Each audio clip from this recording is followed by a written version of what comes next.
नमस्कार मित्रों, आज हम आपसे चर्चा करने चल रहे हैं प्रथम विश्व युद्ध घटनाएं और उसके परिणाम। इससे पूर्व के वीडियो में मैंने आपको प्रथम विश्व युद्ध के कारणों को विस्तार से बताया। आपने उसको अच्छे से देखा होगा। बहुत ही रोचक और बहुत ही ऐसा विषय है जो सभी प्रतियोगी परीक्षाओं में किसी न किसी रूप में पूछा जाता है। या अगर आप कॉलेज में पढ़ रहे हैं या यूपीएससी की तैयारी करते हैं तो भी इन घटनाओं को समझना, बहुत ही व्यवस्थित तरीके से समझना और लिखना, ये दोनों महत्वपूर्ण है। तो आइए हम चर्चा को अपनी आगे बढ़ाते हैं। प्रथम विश्व युद्ध की घटनाएं और परिणाम। मैंने आपको बताया था कि यूरोप में जो साम्राज्यवादी होड़ थी वो कहीं ना कहीं दुनिया को एक ऐसे अंत की ओर ले गई जहां दो गुटों में दुनिया विभाजित हो चुकी थी। व्यवसाय की प्रतिस्पर्धा, उपनिवेशों को प्राप्त करने की होड़, इसमें यूरोप सहित संसार दो गुटों में बंट चुका था। और वो दो गुट थे, एक बार उनको फिर से समझ लें। कौन से दो गुट थे? एक बार विश्व मानचित्र को देखिए आप। विश्व मानचित्र पर आप देखेंगे Britain, France, Holland, Germany, Italy, रूस और यूएसए। ये वो देश थे जो कहीं ना कहीं इस युद्ध में बड़ी महत्वपूर्ण भूमिका में थे। एक देश और है, उसको देखेंगे, टर्की। टर्की को देखें, काला सागर के पास। व्यावसायिक प्रतिस्पर्धा ने संसार को दो गुटों में विभाजित कर दिया। दो गुट पहले से बन चुके थे। 1882 में त्रिगुट बन चुका था, जिसमें जर्मनी, ऑस्ट्रिया हंगरी और इटली ये शामिल थे। इसको ट्रिपल अलायंस कहते थे, चाहे उसे त्रिगुट कहें या ट्रिपल अलायंस। दूसरा गुट बना था 1907 में इन 1907, वो था ट्रिपल एंतांत या त्रिराष्ट्र। इस त्रिराष्ट्र में कौन कौन से देश शामिल थे? फ्रांस, ब्रिटेन, रूस और बाद में जापान शामिल हुआ। तो संसार में 1907 और 1882 में इस प्रकार के दो गुट बन चुके थे और ये प्रतिस्पर्धा बढ़ती ही जा रही थी। दोनों गुटों के बीच तनाव बढ़ता जा रहा था। बाल्कन युद्धों ने उसे और भयंकर बना दिया और प्रथम विश्व युद्ध का जो बीज था वो कहीं ना कहीं बाल्कन संकट में था। प्रथम विश्व युद्ध का एक बड़ा कारण बाल्कन संकट था। इस पर मेरा वीडियो आप विस्तार से देख सकते हैं कि कैसे बाल्कन युद्ध एक बड़ा कारण बना प्रथम विश्व युद्ध के लिए, तो उसको भी देख सकते हैं। साथ ही साथ अब मैं बात करता हूं कि जो प्रथम विश्व युद्ध था उसका तत्कालिक कारण क्या था, जो बाल्कन के संकट से निकलता है। सर्बिया, जो ऑस्ट्रिया हंगरी का प्रबल विरोधी था, हुआ क्या कि ऑस्ट्रिया हंगरी का जो युवराज था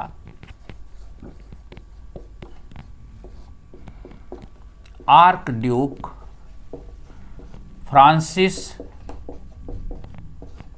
फर्डिनेंड और इसकी पत्नी सोफी मारिया,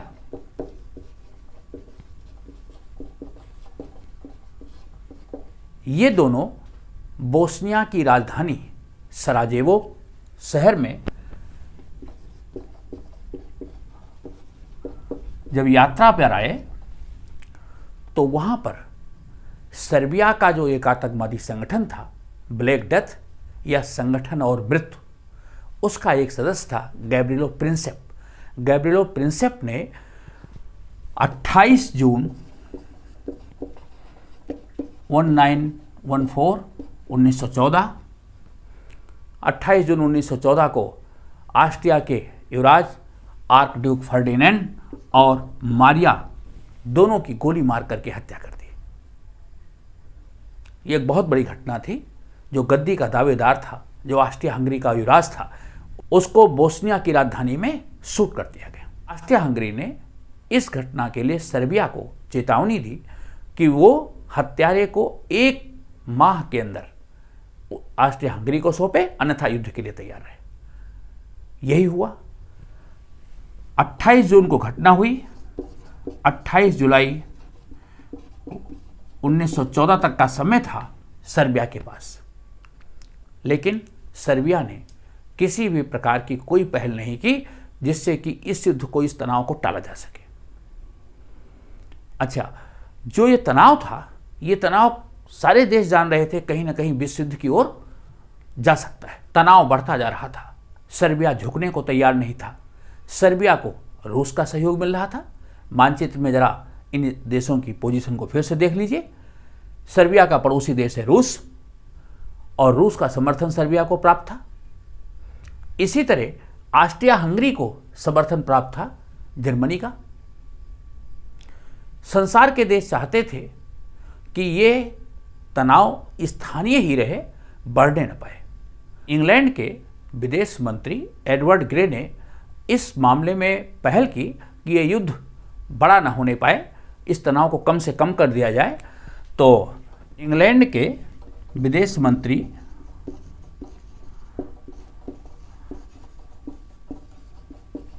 नाम था उनका एडवर्ड ग्रे। एडवर्ड ग्रे ने अंतिम क्षण तक पहल की कि यह युद्ध न होने पाए। उन्होंने जर्मनी के ऊपर दबाव डाला कि वो किसी न किसी तरीके से ऑस्ट्रिया हंगरी पर दबाव डाले, क्योंकि जर्मनी और ऑस्ट्रिया हंगरी मित्र थे। तो एडवर्ड ग्रे चाहते थे कि जर्मनी अपने शक्ति का इस्तेमाल करके किसी न किसी तरह युद्ध को टाल दे, ऑस्ट्रिया हंगरी पर वो दबाव बनाए और ये युद्ध न होने पाए। लेकिन जो ब्रिटिश शासक था, जिसका नाम था जॉर्ज पंचम, वो बिल्कुल तटस्थ थे। उन्होंने उसमें कोई रुचि नहीं दिखाई। और इसी तरह रूस ने भी सर्बिया के ऊपर कोई दबाव नहीं बनाया। तो दो लोग बड़े ऐसे लोग थे जिनका की प्रभाव हो सकता था, जिनकी बड़ी भूमिका हो सकती थी। एक तो जर्मनी जो ऑस्ट्रिया हंगरी को रोक सकता था, और दूसरा रूस जो सर्बिया को रोक सकता था। लेकिन इन दोनों ने कोई ऐसी सार्थक पहल नहीं दिखाई। यहां तक कि 27 जुलाई अल्टीमेटम की आखिरी तिथि से पहले का एक दिन, उस दिन भी एडवर्ड ग्रे ने जर्मनी को ऑस्ट्रिया हंगरी पर दबाव बनाने के लिए कहा। लेकिन जर्मनी अपनी जिद पर अड़ा रहा, इसी तरह रूस अपनी जिद पर अड़ा रहा, और परिणाम ये हुआ कि सर्बिया नहीं झुका। और 28 जुलाई 1914 को सर्बिया जब नहीं झुका तो ऑस्ट्रिया हंगरी ने सर्बिया के खिलाफ युद्ध की घोषणा कर दी। युद्ध की घोषणा हो गई, जो आगे चल करके प्रथम विश्व युद्ध या महायुद्ध का रूप ले बैठी। 28 जुलाई 1914 को ऑस्ट्रिया हंगरी ने सर्बिया के खिलाफ, जो कि रूस का साथ पा रहा था, युद्ध की घोषणा कर दी। तो एक प्रकार से युद्ध की शुरुआत हो चुकी, युद्ध का बिगुल बज चुका था। 28 जुलाई 1914 को विश्व युद्ध प्रारंभ हो गया। अब जो दोनों गुट थे, दोनों गुटों में जो सदस्य देश थे, उन देशों के बीच भी नए नए समीकरण बनने लगे। हुआ क्या कि जब युद्ध की घोषणा हुई तो ऑस्ट्रिया हंगरी के साथी कौन देश था? जर्मनी। जर्मनी ने 1 अगस्त को रूस के विरुद्ध और 3 अगस्त को फ्रांस के विरुद्ध युद्ध की घोषणा कर दी। जर्मनी ने फ्रांस और रूस, 1 अगस्त को रूस के खिलाफ और 3 अगस्त को फ्रांस के खिलाफ युद्ध की घोषणा कर दी। ब्रिटेन, जो कि रूस और फ्रांस का मित्र देश था। अब इसने भी फ्रांस और रूस का साथ देते हुए 4 अगस्त को जर्मनी के खिलाफ युद्ध की घोषणा कर दी। ओके, तो Germany, Austria Hungary, France, Britain, रूस ये युद्ध में डायरेक्टली इन्वॉल्व हो चुके थे। अगस्त 1914 से युद्ध विधिवत प्रारंभ हो गया। अब जो त्रिगुट था, ट्रिपल अलायंस, उसका एक सदस्य था इटली। मैंने बताया कि अब समय था इन सदस्य देशों में नए नए समीकरण बनने का। इटली जो था उसने जो त्रिराष्ट्र देश थे, या जिसको हम मित्र राष्ट्र कह सकते हैं, इन मित्र राष्ट्रों से उसने संधि कर ली। इटली त्रिगुट से निकल गया और वो तटस्थ हो गया। तो एक प्रकार से उसने मित्र राष्ट्र का समर्थन कर दिया। इटली ने त्रिगुट का साथ छोड़ दिया। ओके, और इसने मित्र राष्ट्रों के साथ संधि कर। ओके, इटली इस त्रिगुट से निकल गया, या जिसको हम कहीं कहीं पर केंद्रीय शक्तियां भी कहते हैं। तो ये जो केंद्रीय शक्ति थी,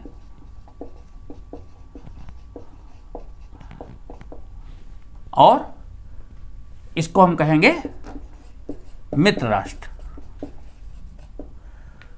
केंद्रीय शक्ति में अब जर्मनी, ऑस्ट्रिया हंगरी रह गए इटली के निकल जाने के बाद।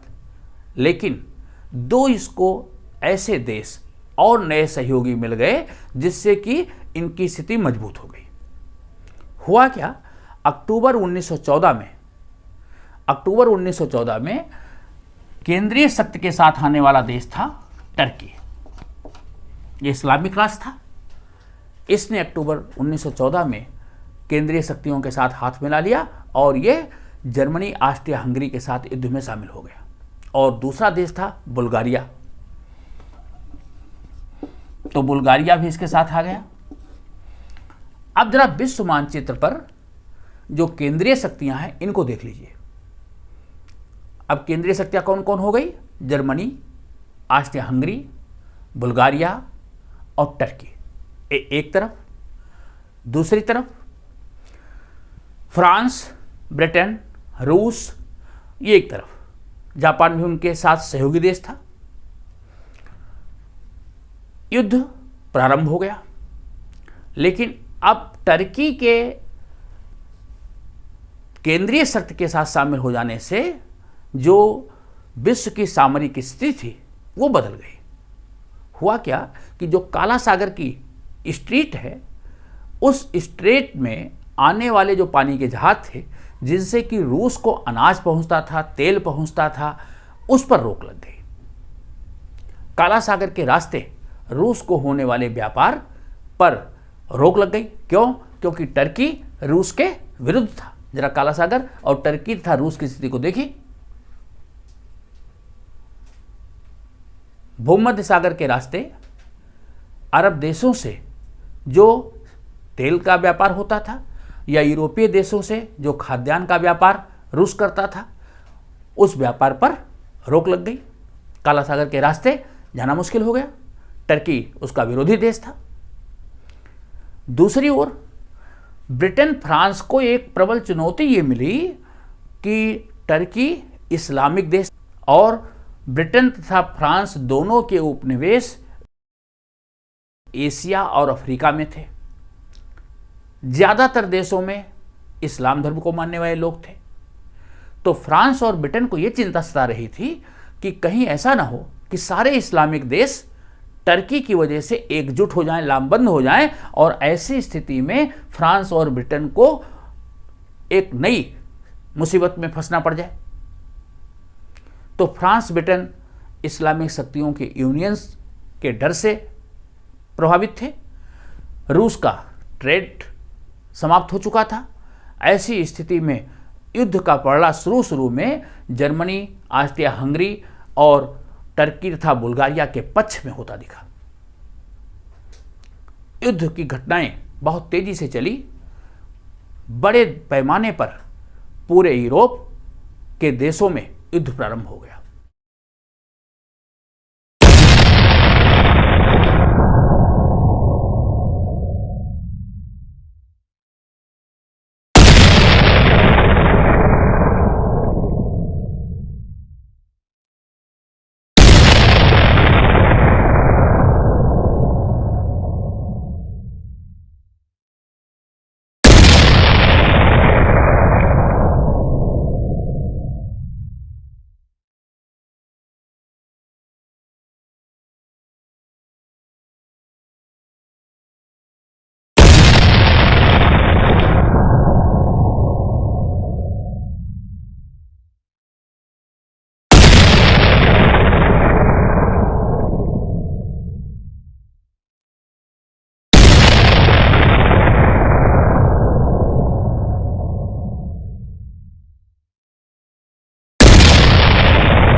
और उस समय तक विकसित सभी अस्त्र शस्त्रों का प्रयोग इस युद्ध में हुआ। इससे पहले इतना बड़ा युद्ध कभी नहीं हुआ था, इसीलिए इसे प्रथम महायुद्ध या विश्व युद्ध के रूप में जानते हैं। 30 देशों ने इसमें भाग लिया। लगभग 6.5 करोड़ लोग इस युद्ध से प्रभावित हुए। इस युद्ध में लगभग 80 लाख लोग मारे गए, लगभग 2 करोड़ लोग घायल हुए और 40,000 मिलियन पाउंड का आर्थिक नुकसान हुआ।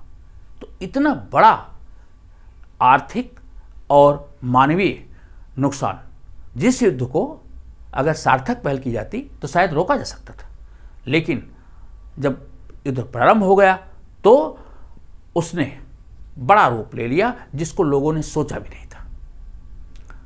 अब युद्ध प्रारंभ हुआ तो उस समय मैंने बताया आपको कि केंद्रीय शक्तियों में कौन से देश शामिल थे, और जो मित्र राष्ट्र थे इनकी सिचुएशन भी देख लीजिए कि मित्र राष्ट्र के साथ कौन शामिल थे। मित्र राष्ट्र में ब्रिटेन, फ्रांस और रूस, जापान। संयुक्त राज्य अमेरिका अभी तक तटस्थ देश था। 2 तटस्थ देश, ध्यान रखिएगा, इटली तटस्थ था, संयुक्त राज्य अमेरिका तटस्थ था। संयुक्त राज्य अमेरिका की सहानुभूति जो यूएसए की सहानुभूति थी और इसी के द्वारा जो अस्त्र शस्त्रों की आपूर्ति थी वो जरूर फ्रांस और ब्रिटेन को की जा रही थी। ओके, अब ऐसी स्थिति में चूंकि यूएसए फ्रांस और ब्रिटेन को हथियार का आपूर्तिकर्ता देश था, इसलिए जर्मनी ने यूएसए के तटस्थ होने के बावजूद यूएसए को अपना निशाना बनाया। अब युद्ध अटलांटिक क्षेत्र में भी फैल गया। ब्रिटेन पर तो आक्रमण हो ही रहा था, ब्रिटेन के साथ साथ अब ऐसे जहाजों को निशाना बनाया गया जिससे कि सामान्य नागरिकों के होने की संभावना थी, उसको टारगेट किया गया। और पहली बार लुसितानिया नामक जहाज के ऊपर जर्मनी यू-बोट्स जो पनडुब्बियां थी उन्होंने टारपीडो से हमला किया, जिसमें लगभग 2000 लोग थे, उसमें से 1200 अमेरिकी नागरिक थे, वो मारे गए। लुसितानिया जहाज को जो डुबोया गया, ये घटना थी 7 मई 1915 की। 7 मई 1915 को लुसितानिया को टारपीडो से हिट किया गया और उसमें लोग मारे गए। तो ये घटना थी 7 मई 1915। ध्यान रखिएगा, लुसितानिया पर आक्रमण हुआ जिसमें 1200 अमेरिकी नागरिक मारे गए। जर्मनी ने लगातार एक के बाद एक अमेरिकी शिप्स को निशाना बनाया और मार्च 1916 में जर्मन यू-बोट्स ने फिर से फ्रांस का एक बड़ा जहाज था, उसका नाम था ससेक्स, उसके ऊपर हमला किया। उसमें भी अमेरिकी नागरिक मारे गए। तो पहले लुसितानिया, बाद में फ्रांसीसी जहाज ससेक्स, उसको क्षति पहुंचाई गई। तो एक प्रकार से मित्र राष्ट्रों पर जबरदस्ती बार बार जर्मनी का आक्रमण हो रहा था।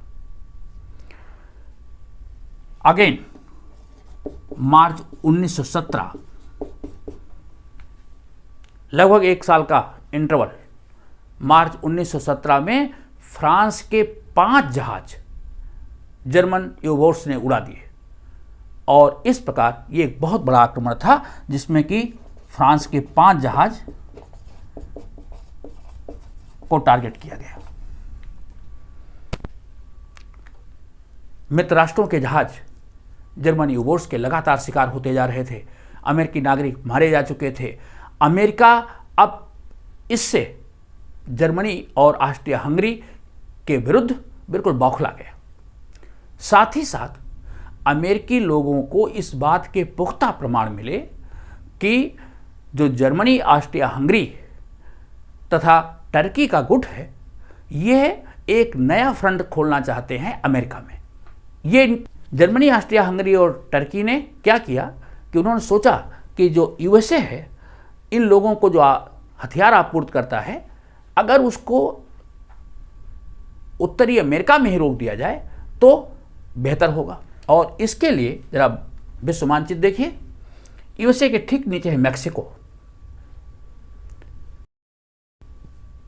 इन केंद्रीय शक्तियों ने मैक्सिको को हर संभव आर्थिक और सामरिक मदद देने का इन्होंने वचन दिया कि वो एक नया फ्रंट खोले और यूएस के साथ वो वहीं पर युद्ध प्रारंभ कर दे और टेक्सास सहित जो दक्षिणी यूएस का क्षेत्र है उस पर वो अधिकार कर ले।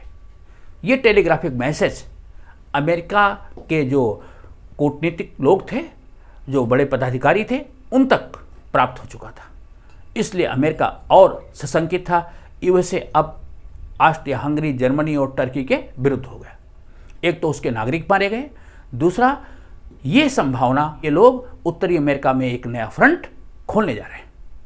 इससे अब अमेरिका को तटस्थता की नीति त्यागनी पड़ी। अमेरिका के राष्ट्रपति थे वुडरो विल्सन, उन्होंने तटस्थता की नीति छोड़ दी और अब अमेरिका डायरेक्ट प्रथम विश्व युद्ध में इन्वॉल्व हो गया। अमेरिका कब प्रथम विश्व युद्ध में आया, वो तारीख थी 6 अप्रैल 1917। 6 अप्रैल 1917। देखिए, मार्च 1917 में 5 फ्रांसीसी जहाज़ों को डुबोया गया। यूएसए अपने देश के नागरिकों की मृत्यु का बदला जरूर लेता है और लगातार हो रही मौतों से अब यूएसए बिल्कुल बौखला चुका था। उसने 6 अप्रैल 1917 को जर्मनी, ऑस्ट्रिया हंगरी के विरुद्ध युद्ध की घोषणा कर दी। इधर जो ब्रिटेन और फ्रांस को अपने औपनिवेशिक देशों से सैनिक मदद मिल रही थी। ब्रिटेन के उपनिवेश कनाडा, एशिया में भारत, ऑस्ट्रेलिया, इन देशों से भारी सैनिक मदद मिल रही थी। तो फ्रांस और ब्रिटेन को जो सैनिक मदद मिली, उससे इन देशों का पलड़ा भारी हो रहा था। लेकिन एक ऐसी घटना भी हुई जिसने इनकी शक्ति को कमजोर किया। उसको समझिएगा। लगातार समीकरण चेंज हो रहे हैं। यही वो समय है 1917 जब रूस में बोल्शेविक क्रांति हो गई। फरवरी मार्च 1917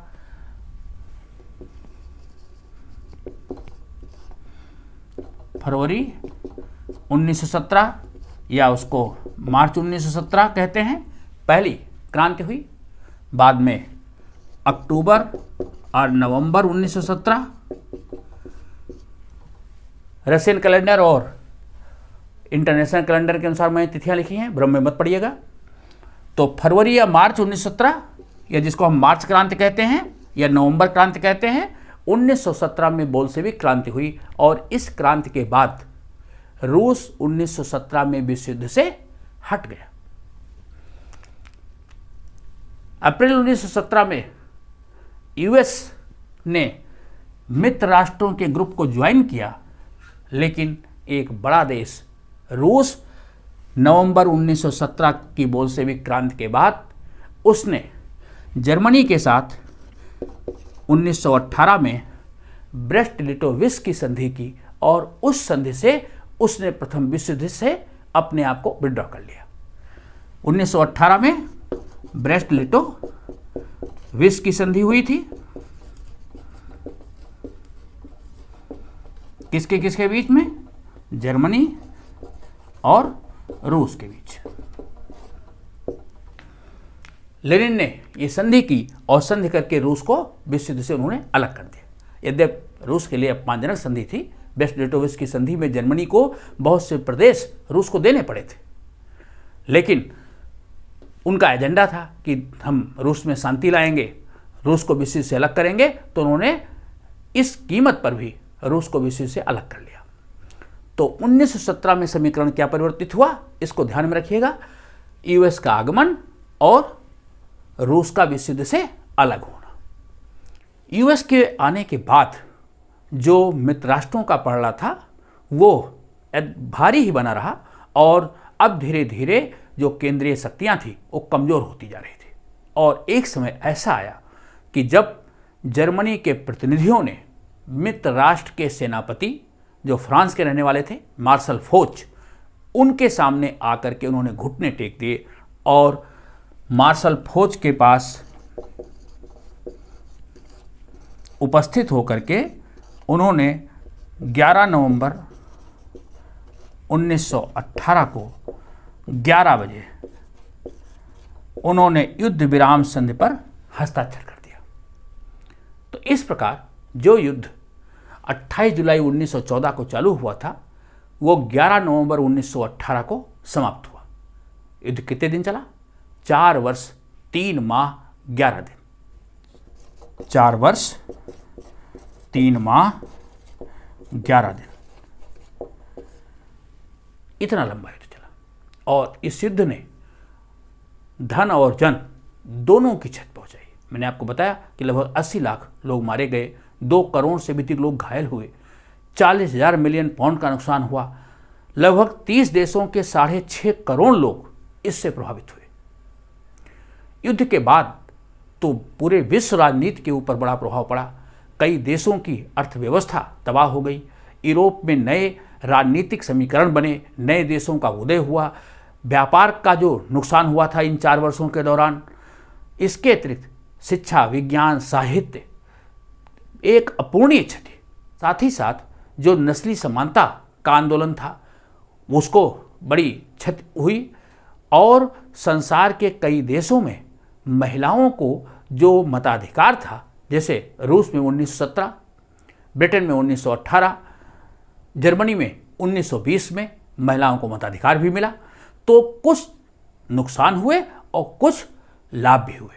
महिलाओं को मताधिकार मिल गया, साथ ही साथ नस्ली समानता की जो आंदोलन चल रहा था उसको कहीं न कहीं गति मिली। समाजवाद का विकास हुआ। 1917 में बोल्शेविक क्रांति के बाद संसार में एक नई विचारधारा का आगमन हो गया, समाजवादी देशों का बनना चालू हो गया। यूरोप में कई देश नए देश के रूप में अब मानचित्र पर आ गए, उन्होंने अपना स्थान ले लिया। मजदूरों की जो स्थिति थी उसकी स्थिति में परिवर्तन आया। समाजवादी आंदोलन की वजह से जो मजदूरों का हो रहा शोषण था उसके ऊपर नियम बने और उनकी स्थिति में धीरे धीरे सुधार आया। तो युद्ध के नुकसान ज़्यादा रहे, लेकिन कुछ ऐसे अप्रत्यक्ष परिणाम भी पड़े जिन्होंने आने वाले समय में मानवता के कल्याण के लिए एक मार्ग प्रशस्त किया। तो ये था प्रथम विश्व युद्ध के प्रमुख घटनाएं और उसके परिणाम। युद्ध की जो संधि हुई उस संधि को कहते हैं पेरिस शांति समझौता। पेरिस में मार्शल फोच के सामने जर्मन प्रतिनिधियों ने सरेंडर किया था। पेरिस शांति समझौते में क्या बातें निश्चित हुई और किस तरह से अलग अलग देशों के साथ अलग अलग संधियां हुई और इन केंद्रीय शक्तियों के साथ कौन सी संधियां हुई और उसका क्या दूरगामी परिणाम हुआ, उस पर हम चर्चा करते हैं अगले वीडियो में। मित्रों, आपको वीडियो कैसा लगा आप अपनी राय भी देंगे, चैनल को लाइक था सब्सक्राइब भी करेंगे और किसी प्रकार की अगर कोई सुझाव की बात है तो उसको बिना हिचक आप कमेंट में लिख सकते हैं। धन्यवाद।